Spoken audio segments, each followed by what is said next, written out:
Diyos ay maghahari na. Talikdan ang tanang sala, manalig sa balita niya. Alleluia, Alleluia, Alleluia,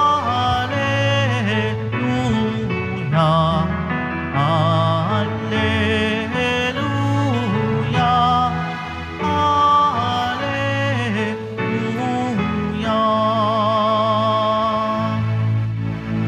Sumainyo ang Panginoon. At sumaiyo rin. Ang mabuting balita ng Panginoon ayon kay San Lucas. Papuri sa iyo, Panginoon. Noong panahong iyon, ang Panginoon na humirang pa ng 72.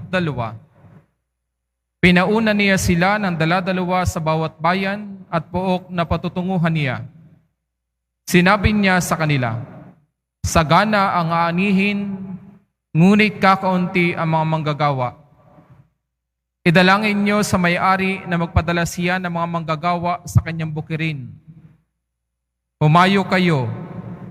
Sinusugo ko kayo para mga kordero sa gitna ng mga asong gubat. Huwag kayong magdala ng lukbutan, supot, o panyapak. Huwag na kayong titigil sa daan upang makipagbatian kanino man.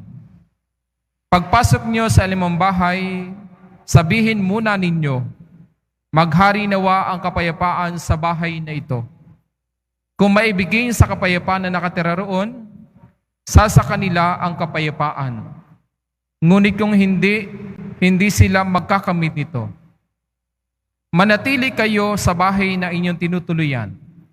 Kanin ninyo at inumin ang anumang idulot nila sa inyo, sapagkat ang manggagawa ay may karapatan tumanggap ng kanyang upa. Huwag kayong magpapalipat-lipat ng bahay. Kapag tinanong kayo sa alimang bayan, kanin ninyo ang anumang ihain sa inyo. Pagalingin ang mga may sakit doon at sabihin sa bayan, nalalapit na ang paghahari ng Diyos sa inyo. Ngunit sa alimang bayan na hindi tumanggap sa inyo, lumabas kayo sa mga at sabihin ninyo, pati ang likabok dito na dumikit sa aming mga paa ay pinagpag namin bilang babala sa inyo. Ngunit pakatandaan ninyong malapit na sa inyo ang paghahari ng Diyos. Sinasabi ko sa inyo, sa araw ng paghukom ay higit pa na mabigat ang kaparusahan ng mga tao sa bayang yaon kaysa sa dinanas sa mga taga-Sodoma. Mga minamahal kong mga kaibigan, ang mabuting balita ng ating kaligtasan. Pinupuri ka namin, Panginoong Hesukristo. Magsiupo muna tayong lahat. Magandang umaga po sa inyong lahat. Ngayon po ay natitipon muli tayo para papurihan at pasalamatan ang Panginoon, ang ating Poong Jesus Nazareno. Ang ating pong ebanghelyo ay tungkol sa pagtawag ng ating Panginoong Jesucristo ng iba pang mga taong maglilingkod sa kanyang ubasan. 72 na mga tao na idinagdag niya upang magpalaganap ng paghahari ng ating Panginoong Diyos. At ang 72 ito ay pinauna niya na dala-dalawa upang magpahayag ng mabuting balita na narating na ang paghahari ng Diyos sa kanila. Alam niyo po, ang pagtawag pong ito ay may malaking sinasabi sa atin, lalo na sa kasalukuyang panahon na kung saan maraming nangangailangan ng salita ng Diyos at ng pagpapahayag ng mabuting balita. Ang pagtawag na ito ng Panginoon ay nagbibigay din sa atin ng pagtawag sa bawat isa sa atin. Alam niyo po, noong tinawag ang 72 ito, binigyan sila ng instruction ng ating Panginoong Jesucristo. Nabasa natin doon. At ang pinaka tumawag ng pansin sa akin na mailalapat natin sa panahon ngayon ay yung sinabi ng ating Panginoong Jesucristo na pagalingin ninyo ang mga tao at bigyan sila ng kapayapaan. Alam niyo po, bakit binigyan ng ating Panginoong Jesucristo ang mga taong ito? Sapagkat nung panahon ng ating Panginoong Jesucristo, may mga sakit. Alam nyo, kapag may sakit ka noon, hindi lamang ikaw physical na may sakit, kung hindi itatakwil ka rin ng sambayanan. Sapagkat ang turing nila, kapag ikaw ay nagkakasakit, ang sabi, ikaw daw ay pinaparusahan ng Panginoon. Kaya doble-doble. Kaya daman-daman ng ating Panginoong Jesucristo ang mga tao noon. Kaya binigyan sila ng instruction, pagalingin nyo sila. Sapagkat nangangailangan sila ng pagpapagaling. Alam niyo po kung titingnan natin ngayon, marami pa rin mga tao ang nangangailangan ng pagpapagaling. Marami pa rin mga tao ang nangangailangan, hindi lamang ng physical, kung hindi spiritual at emotional na pagpapagaling. At bilang mga binyagang Katoliko, malaki ho ang tungkulin natin dito. Sapagkat pwede tayong maging daluyan ng pagpapagaling ng Poong Jesus Nazareno para sa ating kapwa.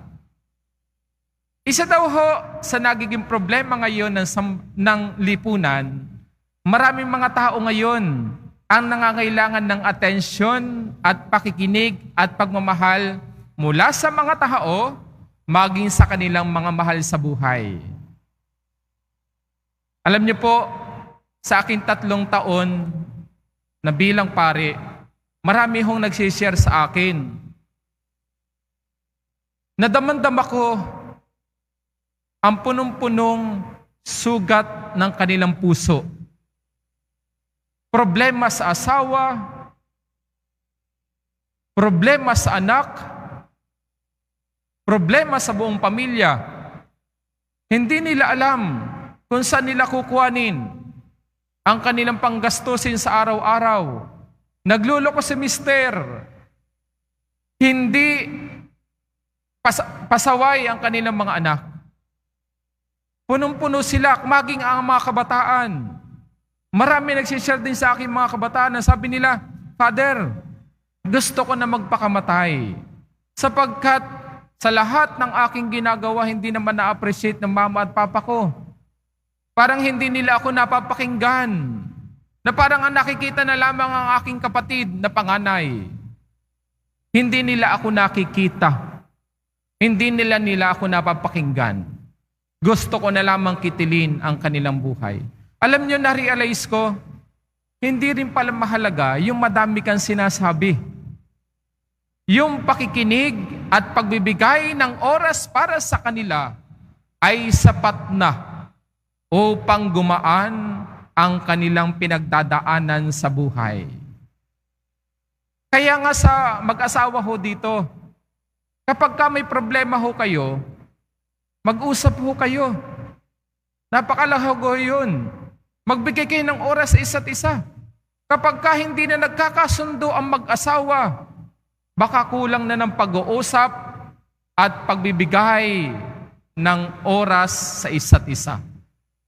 Alam niyo po, isa sa ugali natin mga Pilipino, ang nawawala na yung sabay-sabay tayong kumakain. Bakit? Sapagkat nadadaig na tayo ng social media. Meron na tayong, yung iba nagse-cellphone, nasa telebisyon. Pero alam niyo po, naabutan ko ng mga bata kami, ay sabay-sabay kami kumakain. Nakakapagkwentuhan kami bilang isang pamilya. Nakukumusta ng nanay at tatay ang kanilang mga anak. Kumusta ka na? Ano nangyayari sa iyo? Sapagkat sa pamamagitan ng pangungumusta, sa pamamagitan ng pagbibigay ng presensya ng mga magulang, nakikita natin kung saan direksyon na patungo ang inyong mga anak at kung saan direksyon na papunta ang inyong pamilya. Kaya mga minamahal kong mga kaibigan, pwede tayong magbigay magpagaling ng iba sa pamamagitan ng pakikinig at pagpapadama ng presensya sa bawat isa, lalo't higit sa ating mga mahal sa buhay. Ito tayo tinatawagan bilang mga misyonero sa makabagong panahon. Kaya pag uwi niyo ng tahanan niyo po, tignan ninyo sino doon sa inyong mga anak, sa inyong mga kapamilya, ang tunay nangangailangan ng inyong presensya upang sa gayon matulungan niyo sila upang sila ay gumaling sa kanilang karamdaman, hindi lamang physical, kung hindi emotional at spiritual na pagpapagaling. Gagaling ho tayong lahat sa tulong ng ating Poong Jesus Nazareno at lalo't higit sa ating pagtutulungan bilang isang sambayanan ng Diyos, sapagkat ang bawat isa sa atin ay may kakayahang magpagaling sa bawat isa.